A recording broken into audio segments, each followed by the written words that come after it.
Hey guys, मेरा नाम अब्दुल राशिद और आप देख रहे थे इंडियन बजट गेमर। आज के इस वीडियो में हम लोग बात करने वाले हैं मदरबोर्ड के बारे में। और जो टॉपिक हम लोगों ने चूज़ करा है वो बहुत ही ज़्यादा इंपॉर्टेंट है। मैंने अक्सर देखा है कि लोग नया पीसी बिल्ड करते हैं तो अपनी सारी की सारी रिसर्च सीपीयू और जीपीयू पर ही करते हैं और मदरबोर्ड को वो इग्नोर कर देते हैं, क्योंकि जाहिर सी बात है सीपीयू और जीपीयू ही दो इकलौते ऐसे कंपोनेंट होते हैं जो कि पीसी के परफॉर्मेंस को ना तय करते हैं। मदरबोर्ड को ज़्यादातर लोग थोड़ा सा इग्नोर कर देते हैं क्योंकि मदरबोर्ड आपके परफॉर्मेंस पे डायरेक्टली इफेक्ट नहीं डालता, या अगर रिसर्च थोड़ी बहुत करते भी है तो बहुत बेसिक सी करते हैं। लाइक रैम वगैरह के स्लॉट्स हैं कि नहीं, प्रॉपर M.2 स्लॉट्स है कि नहीं, दैट्स इट। उसके बारे में ना ज़्यादातर लोग डिटेल में रिसर्च नहीं करते। मैं पीसी की फील्ड में 10 साल से हूँ। मैंने बहुत लो एंड वाले मदरबोर्ड भी ट्राई करे, बहुत हाई एंड वाले मदरबोर्ड भी ट्राई करे, और मैं जानता हूँ कि मदरबोर्ड ना आपके ओवरऑल एक्सपीरियंस पे एक बहुत बड़ा इफेक्ट डालता है। मैंने सोचा एक काम करते हैं, बहुत सारे लोग ना इसको इग्नोर कर रहे हैं तो इसके ऊपर एक डिटेल में वीडियो बनाते हैं जहाँ पर आपको बताते हैं कि मदरबोर्ड आपके परफॉर्मेंस में कैसे इफेक्ट डाल सकता है, ताकि आप में से जो लोग फ्यूचर में पीसी बिल्ड करने वाले हो तो वो लोग ना उनको थोड़ा बहुत आइडिया हो जाए कि क्या क्या चीज़ें देखनी चाहिए और अपने लिए उनके हिसाब से कौन सा मदरबोर्ड एक अच्छा ऑप्शन रहेगा। और बाय द वे, आप में से जो लोग अपने लिए नया पीसी बिल्ड करने का प्लान कर रहे हैं तो आप लोग विजिट कर सकते हैं tabgstore.com। हम लोग हर प्राइस रेंज में हर टाइप का पीसी बिल्ड करते हैं, या यहाँ पर मैं फ़ोन नंबर भी दे दूंगा, आप मेरी टीम को डायरेक्ट कॉन्टैक्ट कर सकते हो।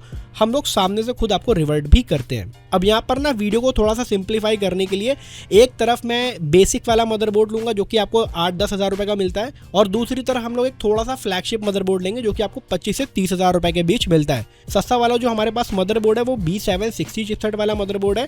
हाई एंड वाला जो मदरबोर्ड है वो है Z790, या आप Z890 वाला भी ले सकते हो। ऑलमोस्ट दोनों ही मदरबोर्ड सेम है। अब एक सस्ते और एक महंगे मदरबोर्ड में सबसे बड़ा और ऑब्वियस जो डिफरेंस होता है ना वो होता है फीचर से रिलेटेड। यानी कि जाहिर सी बात है, ये चीज़ तो अंडरस्टूड है कि जो महंगा मदरबोर्ड है वहाँ पर आपको ज़्यादा फीचर्स मिलते हैं। अब चाहे वो ज़्यादा M.2 स्लॉट्स हों, चाहे वो ज़्यादा GPU स्लॉट्स हों, चाहे वो ज़्यादा रैम स्लॉट्स हों, ज़्यादा USB पोर्ट हो, वो आपको महंगे मदरबोर्ड में देखने को मिलती है। सस्ते मदरबोर्ड में भी आपको सारे ही स्लॉट्स देखने को मिलते हैं, लेकिन उनके जो नंबर ऑफ स्लॉट्स होते हैं वो थोड़े से कम होते हैं, और यहीं पर ज़्यादातर लोग अपनी रिसर्च को ख़त्म कर देते हैं। उनको लगता है केवल यही डिफरेंस होता है, लेकिन रियलिटी इससे बहुत अलग है। डिफरेंस बहुत ज़्यादा बड़ा होता है, और वो अब हम लोग आगे वीडियो में डिस्कस करते हैं। देखो यहाँ पर ना सबसे बड़ा जो डिफरेंस मेरे हिसाब से निकल कर आता है वो आता है VRM से रिलेटेड, यानी कि वोल्टेज रेगुलेटर मॉड्यूल।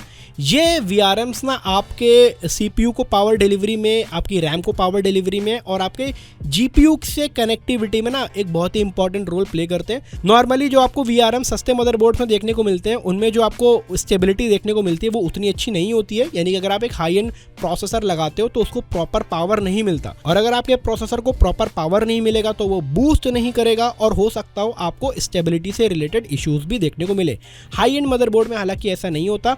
वहां पर जो आपको VRMs देखने को मिलते हैं वो बहुत ही ज़्यादा स्टेबल करंट प्रोवाइड करते हैं आपके CPU और आपके रैम को, और इसके वजह से आपको जो परफॉर्मेंस देखने को मिलता है वो बहुत ही स्टेबल मिलता है। आपका CPU आराम से बूस्ट भी करता है। बाकी सस्ते वाले मदरबोर्ड की VRMs में ना आपको अक्सर पावर लिमिट भी देखने को मिलती है, क्योंकि अगर उनमें पावर लिमिट नहीं होगी तो VRM उड़ने के चांसेस भी बहुत ज़्यादा रहते हैं। और इस वजह से अगर आप एक हाई एंड प्रोसेसर एक सस्ते मदरबोर्ड में यूज़ करते हो ना तो वो प्रोसेसर बूस्ट भी नहीं करेगा, और उन VRMs का टेम्परेचर्स भी काफ़ी ज़्यादा हाई चला जाता है, जिस वजह से आपका प्रोसेसर ऑल डाउन क्लॉक भी हो जाता है। हालांकि ये सारा इशू आपको महंगे मदरबोर्ड्स में देखने को नहीं मिलता। वहाँ पर आपका Core i7, Core i9 आराम से चलता है, बूस्ट भी करता है, टर्बो मैक्स पे भी जाता है, और आपको बेहतरीन परफॉर्मेंस भी निकाल कर देता है। उसके बाद यहाँ पर जो आपको बाकी का डिफरेंस देखने को मिलता है वो होता है हीट सिंक से रिलेटेड। यानी कि जो VRM के अक्रॉस आपको जो हीट सिंक देखने को मिलती है ना सस्ते मदरबोर्ड में, वो ऑलमोस्ट ना के बराबर देखने को मिलती है, या जिन मदरबोर्ड्स में देखने को मिलती भी है वो केवल खोखली होती है। यानी कि आपको केवल शो करने के लिए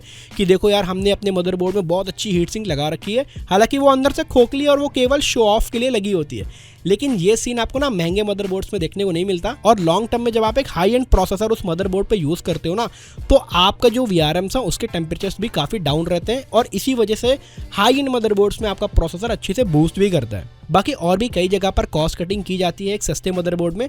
फॉर एग्जाम्पल पोर्ट से रिलेटेड, जैसा कि मैंने आपको पहले बताया था कि हाई एंड मदरबोर्ड में ना आपको भर भर के पोर्ट देखने को मिलते हैं, लेकिन सस्ते मदरबोर्ड में आपको जो पोर्ट्स है, नंबर ऑफ पोर्ट्स वो काफ़ी कम देखने को मिलते हैं। और जो पोर्ट आपको देखने को मिल भी रहे ना, वो भी प्रॉपर उतने अच्छी तरीके से काम नहीं करते जो कि एक हाई एंड मदरबोर्ड के पोर्ट जैसे काम करते हैं। फॉर एग्जांपल, अगर आप एक सस्ते मदरबोर्ड के USB 3.1 Gen 2 पोर्ट को टेस्ट करते हो ना, तो उसकी स्पीड उतनी ज़्यादा अच्छी नहीं होती जितना कि एक हाई एंड मदरबोर्ड के पोर्ट में होती है। यहाँ पर जो पोर्ट आपको देखने को मिल रहा है ना सस्ते वाले मदरबोर्ड में, वहाँ पर आपको प्रॉपर पावर डिलीवरी भी देखने को नहीं मिलती है। फॉर एग्जाम्पल, अगर आप कोई ऐसे गैजेट यूज़ कर रहे हो जो कि USB पावर्ड होते हैं, जैसे कि मेरे पीछे एक लाइट लगी हुई है, इसको ना मैंने अपने PC से डायरेक्ट कनेक्ट कर रखा है। अगर यही लाइट मैं एक सस्ते मदरबोर्ड के USB पोर्ट पे लगाऊंगा ना, तो वो इतनी ब्राइट नहीं जलेगी, जो कि ये क्लियरली बताती है कि सस्ते वाले मदरबोर्ड में जो USB पोर्ट होते हैं ना, वो प्रॉपर पावर नहीं देते हैं। वही अगर आप एक हाई एंड मदरबोर्ड लेते हो तो उसके USBs ना आपको प्रॉपर पावर डिलीवर भी करते हैं, जिससे कि आपको पावर से रिलेटेड कोई इशू नहीं होता। अगर आप कोई USB पावर डिवाइस यूज़ करते हो ना, तो वो बहुत अच्छे से फंक्शन भी करता है। और मैंने देखा है कि जो है बहुत सारे हाई एंड मदरबोर्ड्स में ना आपको डेडिकेटेड पावर वाले USB पोर्ट्स अलग से मेंशन किए हुए देखने को मिलते हैं, जो कि USB डिवाइसेस के लिए स्पेशली डिज़ाइन किए जाते हैं। बाकी ये सिमिलर ट्रेंड आपको ऑडियो पोर्ट्स में भी देखने को मिलता है, यानी कि अगर आप कोई 3.2 mm जैक वाले डिवाइसेस यूज़ कर रहे हो, जैसे कि हेडफोन हो गया या माइक हो गया, तो भाई अगर आप उनको सस्ते मदरबोर्ड से कनेक्ट करते हो ना, तो आपको प्रॉपर ऑडियो नहीं मिलेगा।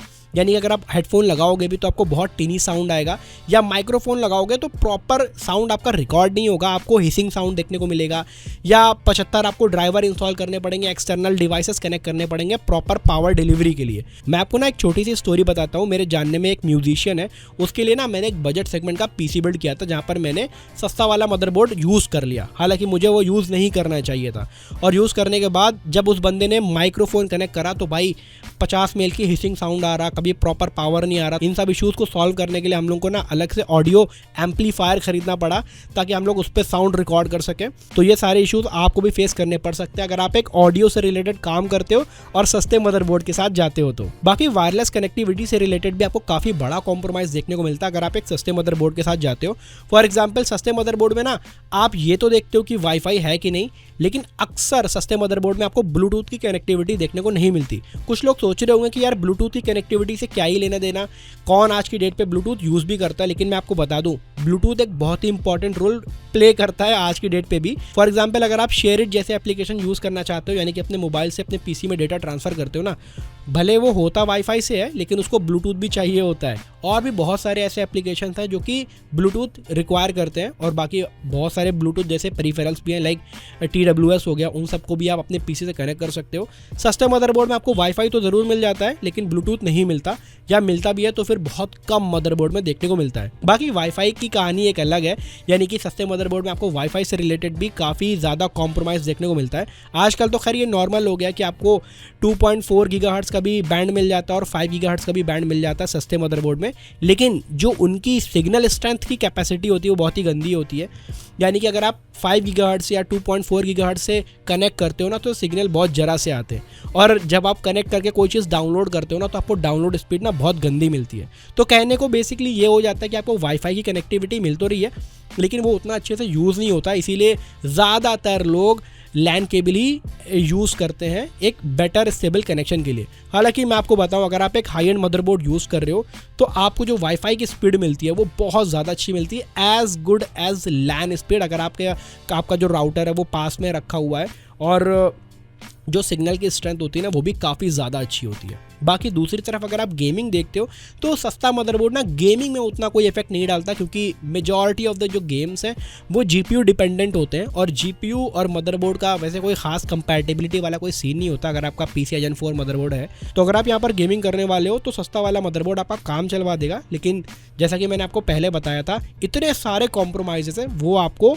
देखने पड़ेंगे। वेल नाउ आई होप आपको आइडिया हो गया होगा कि अगर आप सस्ते मदरबोर्ड के साथ जाते हो तो आपको क्या क्या कॉम्प्रोमाइज़ेस देखने को मिल सकते हैं। और वैसे at the end of the day कोई भी मदरबोर्ड बुरा नहीं होता, आपकी क्या रिक्वायरमेंट है, आपका क्या बजट है, हो सकता हो आपके लिए ही सस्ता वाला मदरबोर्ड एक अच्छा बेटर ऑप्शन हो, क्योंकि आपको हो सकता हो आपको उन फीचर्स की रिक्वायरमेंट ही नहीं है जो कि आपको हाई एंड मदरबोर्ड्स में देखने को मिलते हैं। वेल तो दोस्तों, इस वीडियो में आशा करता हूँ आपको वीडियो अच्छा लगा होगा। अगर आपको वीडियो अच्छा लगा तो इस वीडियो को जल्दी से लाइक करें, सब्सक्राइब करें हमारे इस चैनल को, क्योंकि हम लोग आते रहते हैं डेली ऑसम कंटेंट। तो अंत तक देखने के लिए थैंक यू।